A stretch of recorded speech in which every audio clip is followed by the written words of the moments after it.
कि उन्होंने हाईवे निर्माण में देश में बहुत ही बढ़िया काम किया और हमारा देश हाईवे में ऊपर जा रहा है लगातार। इसी में आगे बढ़ते हुए मंत्री महोदय जी ने 4 धर्म स्थलों बद्रीनाथ, केदारनाथ, गंगोत्री, यमुनोत्री के बीच कनेक्टिविटी में सुधार लाने के लिए 4 धाम योजना शुरू की है। मैं पंजाब से आता हूँ।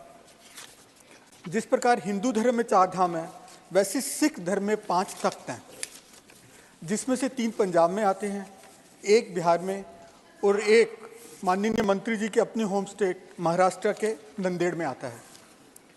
तो मेरा मंत्री जी से प्रश्न है कि इन 5 तख्तों के बीच बेहतर कनेक्टिविटी बनाने के लिए भारत सरकार क्या करने जा रही है? माननीय मंत्री जी। सम्माननीय सभापति महोदय, हमारे विभाग की ओर से लगातार ये प्रयास किया जा रहा है कि हमारे देश के लोग जहाँ रिलीजियस टूरिज़्म तीर्थाटन के लिए जाते हैं उसमें अच्छे रोड बने। करीब 22,000 करोड़ रुपए खर्चा करके हमने बुद्ध सर्किट, ये जो पूरा जहाँ भगवान गौतम बुद्ध का जन्म हुआ, जहाँ उनको ज्ञान मिला, जहाँ उनका देहांत हुआ, सब जगह को 4 लेन रोड से जोड़ा है। फिर उसी प्रकार से हमने अयोध्या सर्किट बनाया। अयोध्या सर्किट में भी विशेष रूप से हम करीब 30,000 करोड़ का राम वन गमन यात्रा, सभी प्रकार का सीता के जन्म स्थान नेपाल के भूमि तक वहाँ से उसमें कनेक्टिविटी की है। महाराष्ट्र में हमारा पंढरपुर हमारा बहुत एक लोगों का श्रद्धा का विषय है। तो देहू से पंढरपुर और आळंदी से पंढरपुर ऐसे 12,000 करोड़ का पालकी मार्ग भी बनाया है। अभी सम्माननीय सदस्य जिसका उल्लेख कर रहे थे, विशेष रूप से सिख पंथ में धर्म में जिस प्रकार की श्रद्धाएं हैं, उसमें अमृतसर से कटरा ये हाईवे हम जब बना रहे थे तो अमृतसर से जाते समय 4 भव्य महत्वपूर्ण ऐतिहासिक गुरुद्वारा थे, वो छूट गए थे और हम बाहर से कटरा जा रहे थे। तो विशेष निर्णय लेकर वो चारों को जोड़कर वो रोड बढ़ा करके उसका भी निर्णय किया गया। जहाँ तक इस प्रश्न में आज नांदेड़ से लेकर आपने जितनी बातें की है वो इस प्रश्न का भाग नहीं थी, पर जहाँ तक मेरी जानकारी है, मैं थोड़ा एकदम प्रिपेयर एकदम शायद एक मेरे को लगता है कि वो सही है कि जितने गुरुद्वारों के बारे में आपने उल्लेख किया है, लगभग उन सब को हमने 4 लेन से अच्छी तरीके से जोड़ दिया है। अगर इसमें से कोई छूटा होगा ऐसा अगर ध्यान में आएगा तो वो भी जोड़ेंगे। ये तीर्थाटन बनने से आदरणीय अध्यक्ष महोदय बड़े प्रमाण पर लोग आ रहे हैं। जैसे अभी उत्तराखंड के मुख्यमंत्री ने मुझे बताया कि 4 धाम का काम अभी थोड़ा ही हुआ है, आधा हुआ है, फिर भी इतना लोग आ रहे कि टूर आने वाले लोगों की संख्या दुगनी हो गई है। और जब टूरिस्ट आते हैं तो 49% एक्सपेंडिचर रोजगार निर्माण करने के लिए होता है। तो स्वाभाविक रूप से एक तरफ हमारे तीर्थाटन के जो स्थान है उसकी कनेक्टिविटी, अब उसमें parking places, road side plaza जिसमें और इलेक्ट्रिक चार्जिंग से लेकर सब प्रकार की सुविधा है, और विशेष रूप से सरकार की ओर से पर्यटन विभाग की ओर से भी वॉशरूम्स और बाकी बातों का वो भी काम कर रहे हैं। मुझे विश्वास दिलाना चाहता हूँ कि ऐसे जैन धर्म के लिए भी हम लोग इसी प्रकार से जोड़ रहे हैं। सब प्रकार के मुस्लिम इसमें भी जो स्थान है उसको भी जोड़ने का हमने काम किया है, ताकि जब लोग वहाँ जाते हैं तो उनकी सुविधा हो। Second supplementary doctor Ashok Kumar Mitra. धन्यवाद सर। सर, जो मेरा पहला प्रश्न था, मैं उसमें एक और निवेदन करूंगा कि हेमकुंड साहब को भी 4 लेन से जोड़ने के बारे में थोड़ा सा देखा जाए। सरकार ने 56,000 करोड़ के बीओटी प्रोजेक्ट्स के माध्यम से शुरू करने की योजना बना रही है।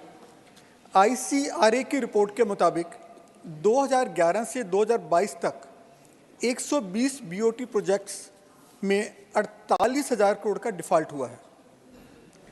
तो मेरा मंत्री जी से प्रश्न है कि इतने वर्षों में भी फाइनेंशियल वायबिलिटी वाला मॉडल क्यों नहीं निर्धारित किया जा सका, ताकि जो भविष्य में हाईवे सेक्टर में एनपीए कम हो सके और जो 56,000 करोड़ के नए बीओटी आ रहे हैं वो फाइनेंशियल वायबल हो सके। माननीय मंत्री जी।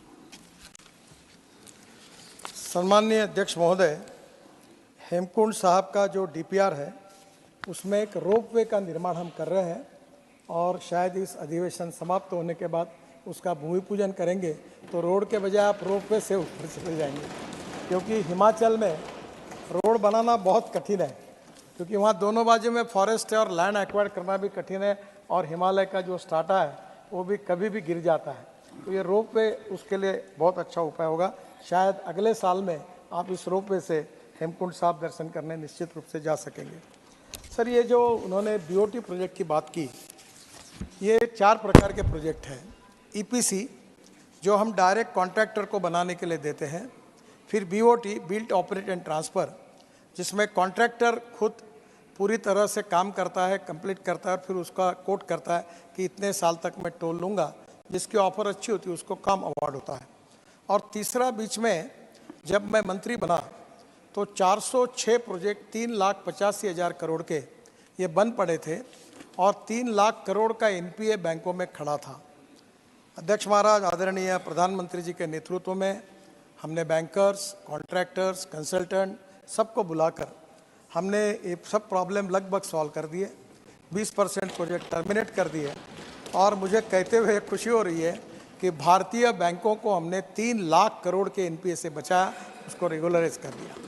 जहाँ तक वो इस पूरे प्रकरण में आपने वकीलों की फीस पर बड़ा कुठाराघात किया है।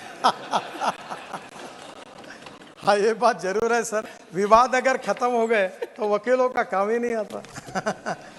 सर, ये दूसरी बात जो कह रहे हैं कि बीओटी के कोई प्रोजेक्ट में प्रॉब्लम नहीं है। अब तो मैंने एक नया आइडिया तैयार की है। वो ऐसी है कि जैसे धनवान परिवार में अगर बच्चा नहीं होता तो दत्तक लेते हैं। तो पहला प्रयोग ऐसा हो रहा है कि पुणे से औरंगाबाद हम हाईवे बना रहे हैं, एक्सप्रेस हाईवे, 2 घंटे में पुणे से औरंगाबाद होगा। अब वो बीओटी पे करना है, तो एग्जिस्टिंग रोड के जो 4 टोल थे वो हम बीओटी ऑपरेटर को दत्तक देंगे, और वो पूरा पैसा 15,000 करोड़ खुद के लगाकर वो काम करेगा। ऐसा भी नया बीओटी ढूंढा है जिसमें सरकार का कोई पैसा लगेगा नहीं। तो अभी जो आप बता रहे हैं, ऐसा बीओटी में कोई प्रॉब्लम नहीं है। और उस समय जो प्रॉब्लम हुए थे वो लैंड एक्विजिशन के कारण, इन्वायरमेंट फॉरेस्ट क्लियरेंस के कारण। तो अभी हम ये किए बिना ही हम लोग प्रोजेक्ट अवार्ड ही नहीं करते। तो अभी काफ़ी बड़े प्रमाण पर बीओटी कर रहे हैं। अभी चेन्नई में हम एक रोड, उसके ऊपर ब्रिज, उसके ऊपर ब्रिज, फिर उसके ऊपर मेट्रो, फिर अभी पुणे में हम 50,000 करोड़ के ब्रिज बना रहे हैं। नीचे में रोड, ऊपर में ब्रिज, उसके ऊपर में ब्रिज। तो टेक्नोलॉजी का उपयोग करके सब बीओटी में कर रहे हैं, पब्लिक प्राइवेट इन्वेस्टमेंट में कर रहे हैं, और अभी बैंक भी सपोर्ट कर रही है। और हमारा बॉन्ड इशू जो था अध्यक्ष महोदय, मुझे हमारे यहाँ कोई पैसे की कमी नहीं है। हम जब बॉम्बे स्टॉक एक्सचेंज में हमने लॉन्च किया था हमारा इन्विट मॉडल का, तो 7 दिन की लिमिट थी, और 7 दिन के बाद वहाँ स्टॉक एक्सचेंज जाकर मुंबई में वो घंटी बजाकर उसको समाप्त करना था। पर पहले ही दिन 7 घंटे में 7 टाइम्स ओवर सब्सक्राइब हुआ। इतना पैसा जनता ने हमको दिया है। तो मैं आपसे एक अनुरोध करता हूँ कि अब हम लोग रोड बड़े लोगों के पैसे से नहीं बनाना चाहते, छोटे लोगों के पैसे से बनाना चाहते हैं। और हमारा बॉन्ड इश्यू में हम 8.05% इंटरेस्ट पर ईयर दे रहे हैं। और ये भी सुविधा की है कि जो रिटायर्ड लोग हैं उनको हर महीने में, यानी हर महीने में इंटरेस्ट उनके अकाउंट में जमा होगा। तो 8.05% कोई बैंक नहीं देती, कोई नहीं देता। तो आप सब रिटायर्ड होने के लिए जो लोग रहेंगे वो हमारे यहाँ पैसा इन्वेस्ट करिए, आपको 8.05% इंटरेस्ट मिलेगा, और आपके पैसे से आप रोड बनाएंगे और उसका फायदा गरीब आदमी को मिलेगा। ये कोशिश हम कर रहे हैं।